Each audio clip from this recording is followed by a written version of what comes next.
खोजी न्यूज की खास बातचीत में आज हमारे साथ एक इंटरनेशनल खिलाड़ी मौजूद है जो चीन, न्यूजीलैंड, जर्मनी, पोलैंड और इसके अलावा अन्य विदेशी यूरोप जैसी धरती पर भी अपने देश का परचम लहरा चुका है। एक धावक हमारे साथ मौजूद है जिन्होंने लॉन्ग जंपिंग जैसे खेलों में भी अपना परचम लहराया है। देश के प्रधानमंत्री नरेंद्र मोदी भी उनकी सराहना कर चुके हैं, उनको एक शाबाशी दे चुके हैं। तो आज हम विजय तोमर जी के साथ बातचीत करेंगे कैसे उनका जीवन रहा और कैसे उन्होंने खेलों में अपनी शुरुआत की और आगे आने वाले खिलाड़ियों के लिए वो क्या संदेश छोड़कर जाएंगे। तो विजय तोमर जी, आपका खोजी न्यूज में बहुत बहुत स्वागत है। Thank you sir. बहुत बहुत आपका मैं धन्यवाद करना चाहता हूँ। विजय भाई, मैं आपसे पहला क्वेश्चन ये लेना चाहूँगा, जानना चाहूँगा आपसे कि एक खिलाड़ी बनने से पहले एक मन को मजबूत करना होता है, अपने आप को शारीरिक, मानसिक रूप से भी पूरी तरह तैयार करना होता है। तो आपकी तमन्ना कैसी रही कि मैं एक धावक बनूं और लॉन्ग जंपिंग जैसे खेलों में भी इसके अलावा खेलने के लिए जाऊं?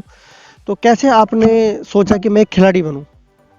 जो मेरी मतलब परिवार है वो सब पहले से ही खेलों में लगा हुआ है। सब मेरा जो बड़ी फैमिली है बहुत, तो सभी आर्मी में है। तो आर्मी में आर्मी जो होते हैं अधिकतर स्पोर्ट्स लवर होते ही हैं। तो मेरे पापा खुद पहलवान थे, तो बस बचपन से उन्हें देख देख के थोड़ा खेलने का शौक़ लगा। तो फिर मैं खेलता रहा। फिर 2010 में मेरा एशियन गेम्स में सिलेक्शन हुआ। 2009 में पहले वर्ल्ड गेम्स में हुआ था, तो उसमें फोर्थ रैंक आई थी मेरी। फिर मैंने और मेहनत की, फिर एशियन गेम्स में मेरा सिलेक्शन हुआ, उसमें डिप्लोमा मुझे मिला था। तो उसके बाद मेहनत करते करते फिर 2018 एशियन गेम्स में। विजय भाई, बहुत सारे खेल है, क्रिकेट है, बास्केटबॉल है, और एक खिलाड़ी के लिए जरूरी नहीं अनेक अनेक खेल उसके सामने हो सकते हैं। तो आपने धावक को ही क्यों चुना? किससे आपने प्रेरणा ली कि मुझे एक धावक बनना चाहिए, एक लोग जंपर भी बनना चाहिए? मैं पहले तो मोस्टली अधिकतर सारे ही गेम करता था थोड़े थोड़े, बट जब स्टेडियम मैंने ज्वाइन किया यहाँ पे, और यहाँ पे एक अपने प्रमोद भाई थे जो लॉन्ग जंप है, CRPF में है दिल्ली, वो लॉन्ग जंप करते थे। फिर उन्होंने एक दिन मुझसे मतलब जंप वगैरह कराई। तो मैं जंप में अच्छा था बहुत, हाई जंप और लॉन्ग जंप दोनों उस टाइम करता था।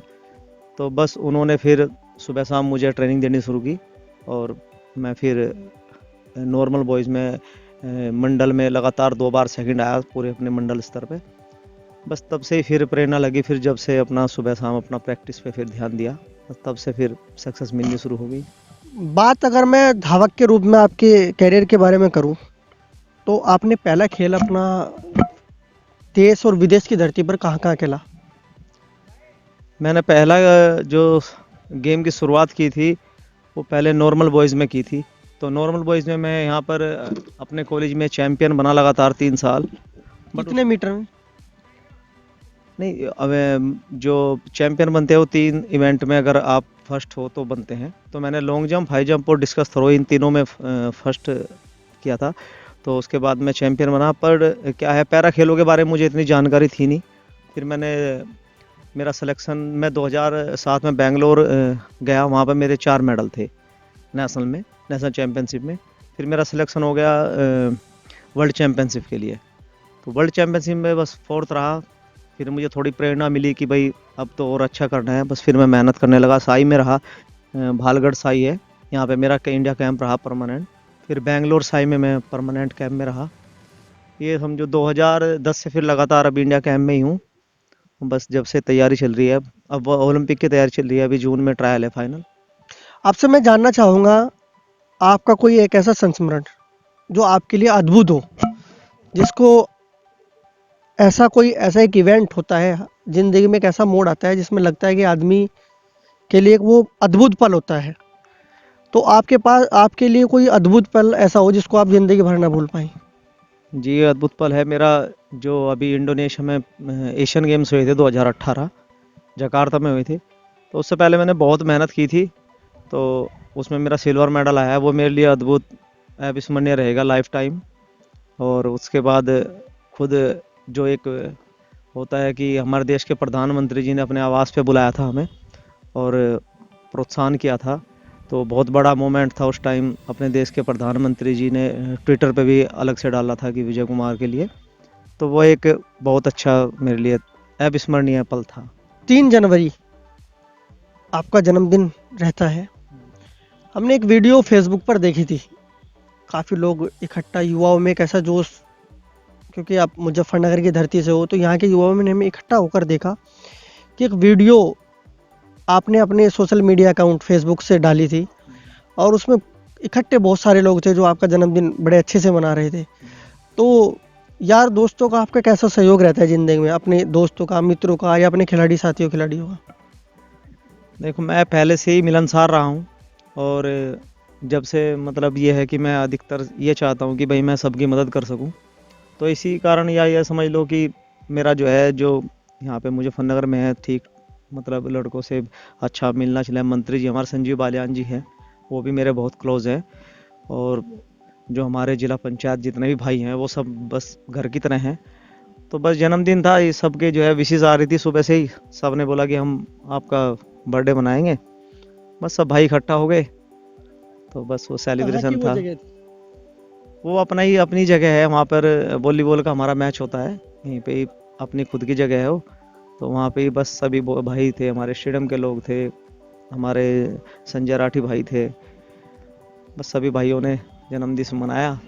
बात अगर मैं आगे की रणनीति करूं, क्योंकि आगे की रणनीति बहुत बड़ी आपको बनानी पड़ेगी। आपने अभी बताया कि आप ओलंपिक की तैयारी कर रहे हैं, तो अपने साथी खिलाड़ियों को और उनके साथ में मिलकर आपके आगे की रणनीति क्या रहेगी? मैं अभी नेहरू स्टेडियम दिल्ली में प्रैक्टिस कर रहा था, तो ये कोरोना आ गया, फिर अब यहीं मुजफ्फरनगर में ही कर रहा हूँ जब से कोरोना से। तो अब नेक्स्ट मंथ जा रहा हूँ दिल्ली नेहरू में ही। तो अब तो ये ओलंपिक ईयर है, तो अभी तो बहुत मेहनत करनी पड़ेगी, इसमें तो कर रहा हूँ मेहनत अभी। और फिर अगले साल वर्ल्ड चैम्पियनशिप है, एशियन गेम्स है, जिस पे मेरी वो टिकी हुई है, निगाहें टिकी हुई हैं।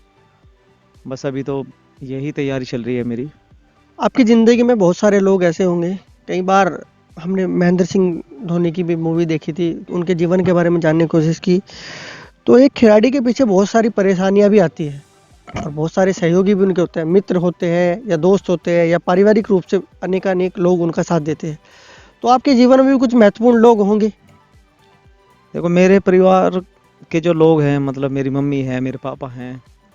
मैं पहले से मतलब पढ़ाई में बहुत अच्छा था, तो अधिकतर पहले पढ़ाई पे जोर दिया, फिर धीरे धीरे मैं गेम में। तो उन्होंने मुझे कभी ये नहीं कहा कि भाई तू गेम मत खेल या पढ़ाई पे ध्यान दे, क्योंकि मैं बैलेंस करके चल रहा था, पढ़ाई भी अपनी और गेम भी अपना। तो मेरे लिए तो सबसे बड़े मेरे माँ बाप ही हैं। उन्होंने कभी मुझे ये नहीं कहा कि भाई गेम नहीं करना या वो नहीं। उन्होंने मुझे पूरा टाइम दिया कि भाई खेल, जैसे भी हो हम पूरी तरह से तेरे साथ हैं। और उसी का परिणाम है कि मैं आज एक सक्सेस खिलाड़ी बना। तो मेरे लिए प्रेरणा बस मेरे माँ बाप हैं और कोचेस हैं। मेरे जो साई के कोचेस हैं, जितने भी आज तक मेरे कोचेस हैं, एक कोच तो नहीं है, 5-6 कोच है साई के। उन्होंने भी मुझे बहुत मदद किया है। स्टेडियम के लड़के हैं जितने भी हमारे, ये सब बहुत मेरे से प्यार करते हैं। मुजफ्फरनगर के जितने भी खिलाड़ी हैं सब बहुत प्यार करते हैं। हमारे मंत्री संजीव बालियान जी है, मैं कभी भी किसी भी काम के लिए उनके पास गया तो उन्होंने कभी मना नहीं किया। तो ये सबका प्यार है, सब मेरे प्रेरणा के वो हैं, स्रोत हैं। जब मेरा कंपटीशन था तो मेरे पास इतनी विशेष आई थी, मैं आपको बता नहीं सकता कि मैं उनका रिप्लाई भी नहीं कर पाया कि आप जो है कल आपका इवेंट है तो आपको मेडल लाना है।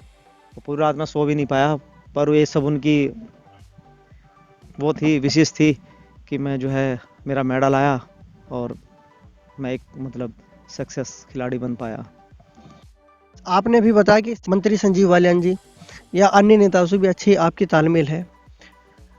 वो और आप जो सरकार अभी वर्तमान में सरकार चल रही है, भारतीय जनता पार्टी की सरकार भी है, सरकार से आपको किस तरीके का सहयोग रहता है? हमेशा मैं जानना चाहूँगा कि सरकार आपको सपोर्ट भी कर रही नहीं है, किस तरीके से? नहीं, सरकार का मुझे फुल सपोर्ट है और मुझे ओलंपिक की तैयारी के लिए भी फुल देखो पेमेंट मिलती है। अभी 12 लाख पर ईयर मिल रहा है और मेडल पे भी मुझे अच्छी राशि दी गई थी। एक 20 के करीब मुझे पूरी संपूर्ण राशि मिली थी। और अब हर महीने के लिए तैयारी के लिए भी तो सरकार सही है। मैं सरकार को कोई वो नहीं कहूँगा, और हर तरीके से मदद करने के लिए तैयार रहती है। और हमारे संजीव बालियान जी तो है ही, उनके पास तो आप कभी किसी काम के लिए जाओगे तो वो शायद ही ना करेंगे। अगर उनके बस में है तो वो उस काम को ज़रूर आपको पूरा होगा। मेरा पासपोर्ट में बहुत दिक्कत आई थी, क्योंकि मेरा पासपोर्ट रिन्यूअल होना था एशियन गेम से पहले। वो उन्होंने अपने स्तर पे बहुत जल्दी में मात्र 2-3 घंटे में मेरे सारे डॉक्यूमेंट्स सब वो उन्होंने करा के दिए। तो बहुत अच्छे, मतलब मैं कहूँगा सरकार से मुझे कुछ वो नहीं है। आप अभी स्टेडियम में, हम आपके साथ मौजूद हैं और विभिन्न प्रकार के खिलाड़ी खेल खेलते हैं स्टेडियम में, चौधरी चरण सिंह स्पोर्ट्स स्टेडियम मुजफ्फरनगर में। तो खिलाड़ियों के लिए, आने वाले खिलाड़ियों के लिए खेल के प्रति आप लोगों को और खोजी न्यूज़ के दर्शकों को क्या संदेश देना चाहेंगे? मैं जितने भी खिलाड़ी हैं और जितने मेरे भाई वगैरह हैं, मैं तो सिर्फ यही उन्हें संदेश देना चाहूँगा कि अपना टाइम जो है, जो इधर उधर घूमने का है या थोड़ा नशे वशे से दूर रहें, गेम पे ध्यान दें, तो सक्सेस ज़रूर मिलेगी। अनुशासन अगर आपके पास है, मेहनत है, तो आपको ज़रूर सक्सेस मिलेगी। इसका उदाहरण एक मैं ही हूँ कि मैं 2003 से गेम स्टार्ट किया था और नेशनल स्तर पे 2007 में आया और 2018 में मेरा मेडल आया। और अब इस बार एक मेडल था, शायद इस बार मेरे 2 मेडल आएंगे, जो मुझे पूरी उम्मीद है। तो मैं सबको यही प्रेरणा दूंगा कि मेहनत करते रहो, आपको ज़रूर उसका, अगर आप में अनुशासन है तो आप में ज़रूर उसका आपको फल मिलेगा। तो ये थे हमारे साथ इंटरनेशनल खिलाड़ी विजय तोमर जी। विजय तोमर जी से हमने बात की, उन्होंने अपने जीवन के बारे में बताया, सरकार के बारे में बताया, कैसे उनको धनराशि मिली है, कैसे उनको मेडल आए और एक खिलाड़ी के लिए क्या क्या चीज़ें ज़रूरी है, और परिवार के बारे में भी उन्होंने बताया, अपने दोस्तों के बारे में बताया। तो विजय जी, आपसे बात कर कर अच्छा लगा। खोजी न्यूज़ से बातचीत करने के लिए बहुत बहुत धन्यवाद आपका। आपका भी बहुत बहुत धन्यवाद कि आप ने हम खिलाड़ियों का और खेलों के प्रति लोगों को जागरूक करने का एक बीड़ा उठाया है। अच्छी बात है, क्योंकि हमारे इधर स्पोर्ट्स का थोड़ा अभी, अब तो थोड़ा जब से मोदी जी आए तब से स्पोर्ट्स पे थोड़ा हमारा देश काम कर रहा है, नहीं तो स्पोर्ट्स में आपको पता ही है क्या हालात स्पोर्ट्स के हैं। इस वक्त हम मुजफ्फरनगर के चौधरी चरण सिंह स्पोर्ट स्टेडियम में मौजूद हैं। हमने विजय तोमर जी से बात की और उनके जीवन के बारे में, साथी खिलाड़ी उनके मौजूद हैं जो उनसे जूनियर है, और स्टेडियम में ही वो उनसे बातचीत करेंगे कैसे विजय एक खिलाड़ी है, कैसा उनका व्यवहार है और कैसे वो खेलते हैं, कैसे वो। तो आपका नाम? आयुष राठी। आयुष राठी, मैं आपसे जानना चाहूँगा कि विजय तोमर के बारे में आप क्या कहना चाहोगे, कैसे वो खिलाड़ी है, कैसे आपको गाइड करते हैं, कि जैसे आप उनके जूनियर खिलाड़ी हो तो आप किस प्रकार से खेल खेलते हैं? भाई साहब बहुत अच्छी तरह से प्रैक्टिस करते हैं, अपने शरीर का और अपनी डाइट वगैरह सभी तरीके से ध्यान रखते हैं, और अपने जूनियर खिलाड़ी को भी हमें मोटिवेशन मिलता है उनसे, जैसे वे अपनी तैयारी को दिखाते हैं और बताते भी हैं हमें कि ये चीज़ गलत है, ऐसी टेक्निक वगैरह सही बताते हैं। और बहुत ही अच्छा व्यवहार है उनका, बहुत अच्छी तरीके से सबसे बात करते हैं और हमारी हर समस्याओं में, जैसे भी स्टेडियम की कोई भी समस्या होता है उसमें हमारा साथ देते हैं। खेल खेलते वक्त हाँ जी, गलतियाँ भी स्वाभाविक है, हाँ जी, तो कभी डांट पड़ी है विजय जी से? हाँ जी, कई बार पढ़ी है और उन्होंने सिखाया भी है हमको, उसके बारे में अच्छी टेक्निक बताई है, और मतलब अच्छे से कुछ, मतलब नई इम्प्रूवमेंट, नई टेक्निक जो बाहर से वे बाहर जाके मतलब इंडिया कैंप में रह गए और कहीं से सीख के आते हैं, तो हमें ज़रूर बताते हैं जो उनके साथ हुआ है।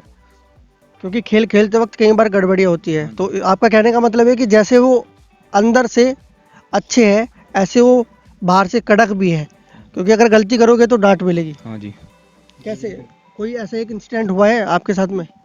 हाँ जी, कई बार हुआ है। जैसे मैं जंप वगैरह करते हैं हम, मतलब हमारी ट्यूसडे वाले दिन वेट के बाद जंप रहती है, तो कभी कभार जंप गलत हो जाए तो भाई साहब हमें डांटते हैं, मतलब ऐसे, मतलब कि ऐसे जंप बढ़ेगी, कैसे वो होगा, या कैसे भी रनिंग इम्प्रूवमेंट आएगी, तो उससे डांट के और फिर पनिशमेंट भी मिलती है। मतलब आप उनकी डांट आप कैसे लेते हो?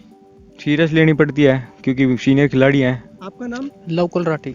लवकुल, मैं आपसे जानना चाहूँगा, विजय तोमर एक इंटरनेशनल खिलाड़ी, अंतर्राष्ट्रीय खिलाड़ी विजय तोमर है, वो आपके बीच रहते हैं, आपको सिखाते भी हैं, तो उनका व्यवहार और उनका जो सिखाने का स्टाइल है उसके बारे में आप क्या बताना चाहेंगे?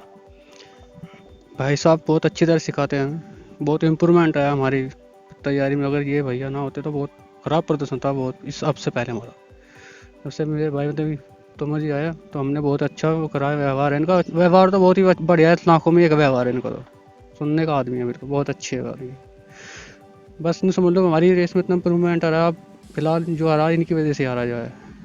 अगर विजय तोमर ना होते आपको सिखाने के लिए यहाँ, तो आपका प्रदर्शन कैसा रहता? मैं जानना चाहूँगा कि कितना फर्क आपके और विजय तोमर के सिखाने के बाद आया है। कि वर्कआउट तो अब से पहले हमने कभी गाँव में ही किया करते थे, स्टेडियम में तो वही 2-3 साल से आ रहे हैं, पर अब मतलब कि वर्कआउट नहीं पता क्या करना क्या नहीं, बस जो जीवा है वो कर लेते थे, कभी टाइम नहीं पड़ा। बढ़ता ही रहा था, घटा तो बहुत ही कम था फिलहाल में। पर अब से 2-2.5 महीने की तैयारी में कम से कम 20-25 सेकंड ऐसी घट गई जो हमें पता नहीं चला कदमों घट गई। आपका नाम? निखिल कुमार। निखिल, आप क्या खेल खेलते हैं? मैं क्रिकेट खेलता हूँ। क्रिकेट खेलते हो आप। विजय तोमर अंतर्राष्ट्रीय खिलाड़ी आपके साथ रहते हैं, जी। और उनका स्वभाव और उनसे आपको क्या प्रेरणा मिलती है?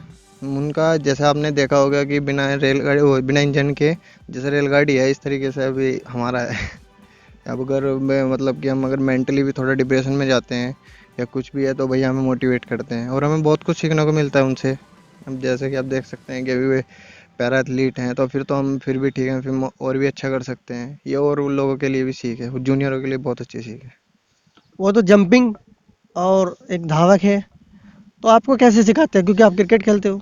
जूनियर वे मैं उनका जूनियर हूँ, वे सीनियर है, उन्होंने मुझसे ज़्यादा स्पोर्ट्स खेला हुआ है, तो अब उनका अनुभव मेरे काम आ रहा है।